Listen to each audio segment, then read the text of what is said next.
got a chance of bouncing? Yeah, I think there is a chance of bouncing. So we've got Escher forces in that corner in a 4-player game. We've got Orcs over in that corner. We've got another Escher force over in this corner. And Redemptionists over in this corner. 4-player madness, all rushing for the loot counters across the board here and there. Yikes. Right, so that was the layout of the forces, and this was a big old multiplayer game we were playing here. 2 lots of Escher over in those corners like that. Troubling. And obviously the Orc force is over in the other corner, diagonally opposite my Redemptionists. It was a difficult game. I can only really speak from my personal point of view, but difficult for the Redemptionists because we wanted to surge across the board and try and pick up as many tokens as possible. That's really the whole point of it. Pick up as much as you can before you are forced to bottle off the board.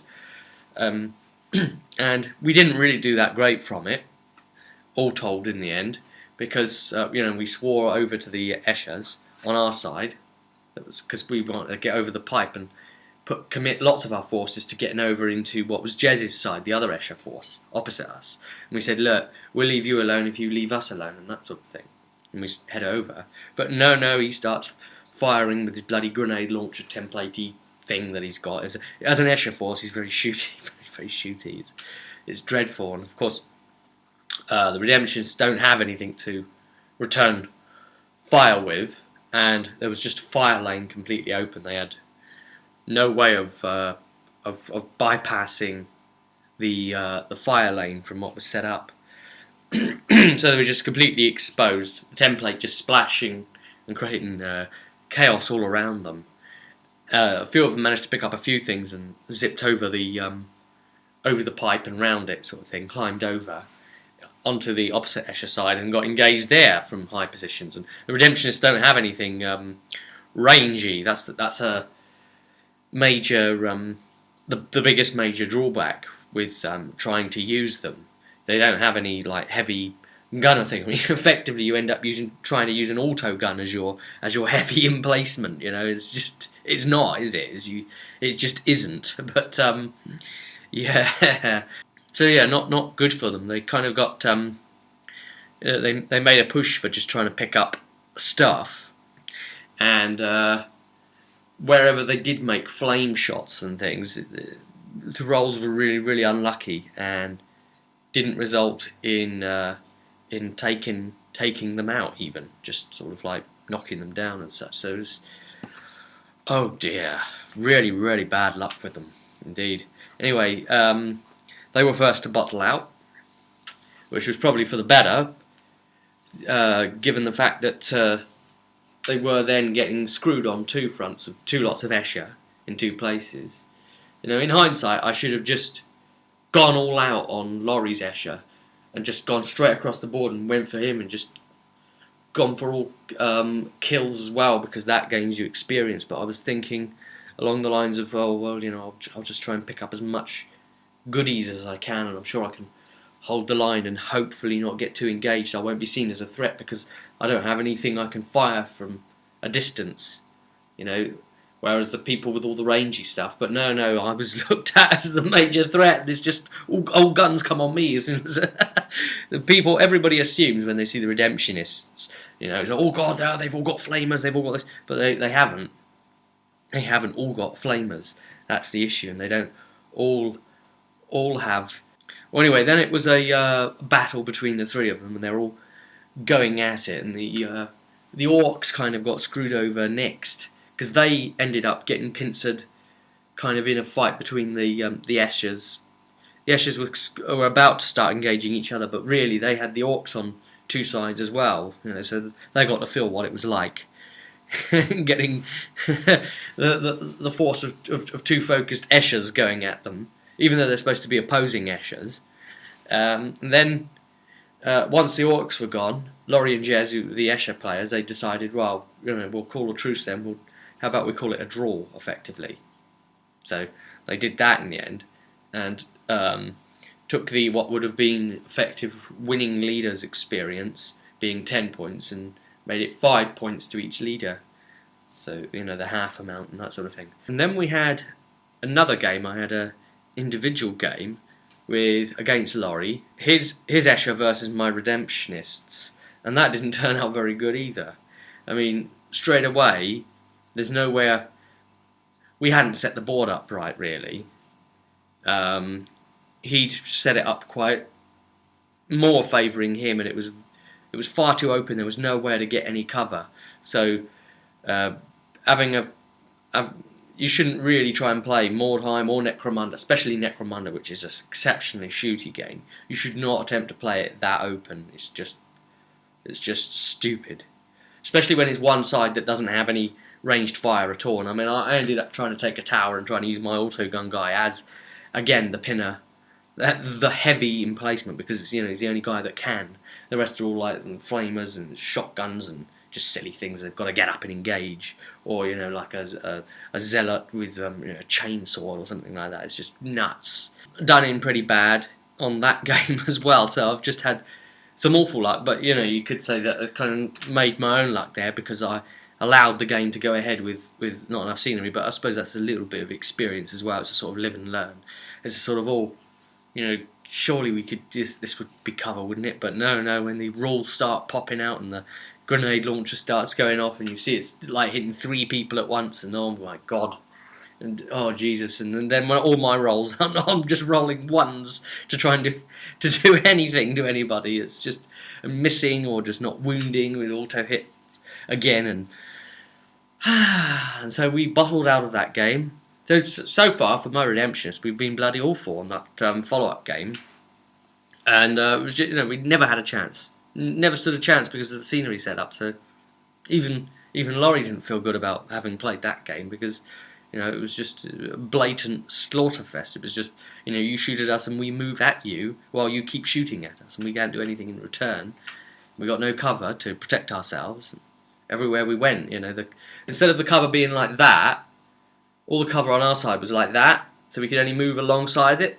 We could never ever get behind anything. We could only go beside it, and all he had to do at this end, if it was obscuring, is just go like whoop, like that, and he's suddenly on this side with us, and he's got an open lane again with us. And if we go like that, he just goes whoop, like that, and he's got the open lane, but he's got plenty of cover. He's got plenty of barricades and barriers and stuff. So we need a separate adjudicator set up, really, because we didn't do like the turn-based scenery either. We didn't take turns in deploying the scenery, because it's, to be honest with you, the amount of scenery that you need to lay, that's bloody time consuming. I don't like that element of it. It's a very crunchy game, and I'm not too keen on the crunchiness element. The thing I'm less keen on is all the stuff you've got to do afterwards. I know it's what makes it what it is, and all the rolls and the injuries and the loots and all this, but it's just so much, when you've tired and you want to finish the game, you've got all that still to do. One of my juves, as it were, got captured, so I've got the option of attempting a rescue mission to try and get him back. And the way I look at it is that at least all these hammerings will at least be putting my rating down appropriately enough, and still we can't get any kill experience for anything. So a pretty awful, dreadful start for us. Not sure if Jez wants to continue because he's got issues with the game. His major issue with it is things like rule things. It was like, oh, I don't like the hide rule because my model can't see because he's hidden, but I know that it's there, so I'll still behave as if I know it's there, even though my model knows it's hiding. You can't seem to get his head past things like that. And we were just arguing about saying, look, it's just an abstraction, it's just rules. Games like this have to be committed to a rule set. They have to be restricted in some way. They can't be absolutely realistic in that sense. It's just an abstraction of mechanics to be able to give you a playable experience to some extent. You see, so he's got a lot of complaints on things like that. So he may not be wanting to continue in the Necromunda thing. Maybe again, maybe that type of gaming isn't going to be his scene. We'll have to see how that goes. On other front, Pete with his scavies did have a game against Laurie's Escher as well, and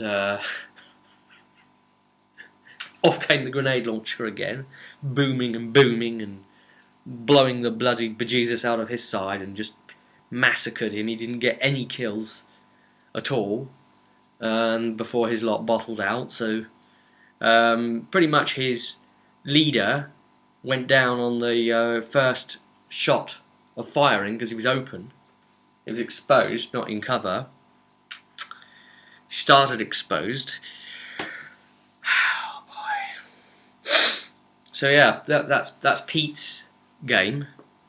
I need to try and set up some more Necromunda anyway. It seems that whatever you ever play Laurie against, he's always got like some sort of... It's like when you're playing his dwarves. It's like, yeah, you should be able to do this to me, but I'm wearing the such and such armour of such and such sigil bearing blah blah blah. And he just pushes it down your throat so annoyingly.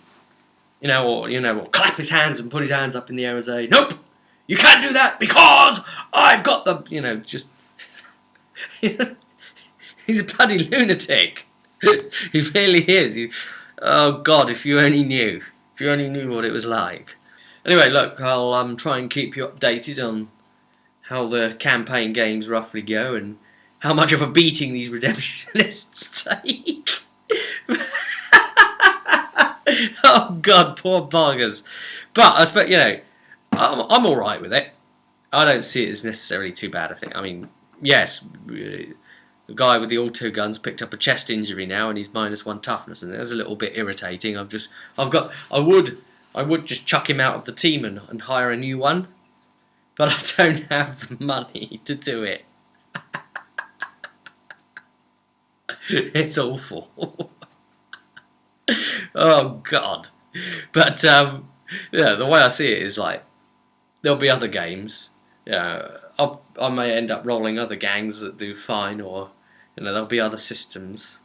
Maybe this one would be very unlucky for me. Maybe the dice are going to keep screwing me like this, or whatever. Or maybe it's just this gang that's going to be screwing me like this, or maybe I'd play Blood Bowl or something, and I'd be top of the league, and all the dice would be going my way, or maybe that'd be the case in Mordheim, and I'd do kind of averagey, middle of the league in Blood Bowl for all I'd know. There's always other games. Your enjoyment doesn't focus basically on what's going to happen in this campaign with this system right here at this time. It's a bit like RPGs. In my mind, if an experience doesn't come off too well, even like Dark Heresy, I think, oh God, there's Rogue Trader still ahead. There's bloody Black Crusade, and there's Only War with the Imperial Guard, and there's obviously Death Watch, which would be cool, wouldn't it? And all those other systems, and at that time, all those other games would be behind you, and it wouldn't matter if you've built a character the way you didn't want, or what happened with that character, because you've got a new character, you've got all these new things. There's always another system coming around the corner. That's a sort of philosophy, a mindset I like to take to gaming. Really, there's always another game. And there's always more board games as well. I mean, you know my stance on this. I think there's too much choice in gaming, especially with Fantasy Flight. They've gone completely mental, haven't they? But hey, yeah, there it is. I mean, when I see like the new Star Wars Edge of Darkness thing come out, I just look at it and I think, yeah, that'd be great. I'd love to play that. I'm not gonna buy it because I can't keep up with what I've already got.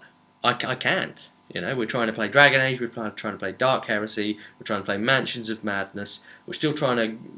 I haven't even unboxed Shuro yet, and if you don't know what that is, maybe look out for that, because I'll maybe be throwing an unboxing of that coming up soon. Anyway, I'm waffling on a lot here about philosophical matters of gaming, and some of you may well appreciate that, but others of you that just wanted to tune in for Necromunda possibly won't. So, I'll leave it there. For those of you that are still watching and interested in that aspect, and I'll see you at the next video, whatever that may be.